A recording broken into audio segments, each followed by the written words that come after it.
बांधकाम खूप दिवसापासून सुरू असून सिमेंट रोडचे पाणी जाण्यासाठी पूल तयार केले गेले। त्यावरून पाणी न जाता ते पाणी सरळ शेतकऱ्यांच्या शेतामध्ये उभे पीक असताना त्यामधून जात आहे। नवेगाव पुनर्वसन गावापासून ते सोनेगाव जंगलातील पाणी येऊन नाल्याद्वारे ते ताळोबा जंगलात जात आहे।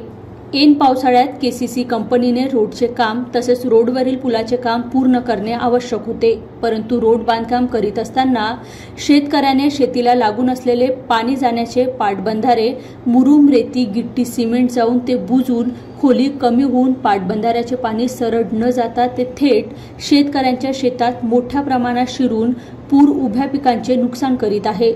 खडकसंगी परिसरात खूप शेतकऱ्यांचे नुकसान होत असून याकडे शासनाने प्रशासनाने लक्ष देऊन पाटबंधारे खोल करून देण्याची मागणी खडकसंगी परिसरातील शेतकरी करीत आहे। केसीसी कंपनीला विचारपूस करण्यात असताना तिचा जे मेन सुपरवायझर आहे त्यांना विचारलं असता तो आडवे उडवाउडवीचे आम्हाला उत्तरं देत होता आणि नुकसान भरपाई मिळणार नाही।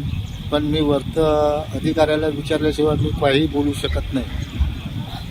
आम्ही आता आत्मदहनाची आमच्यावर वेळ आलेली आहे, तरी कृपा करून शासनाने आमची नुकसान भरपाई मदत करून देण्यात यावी। प्रतिनिधी रामदास ठुसे, चिमूर, चंद्रपूर।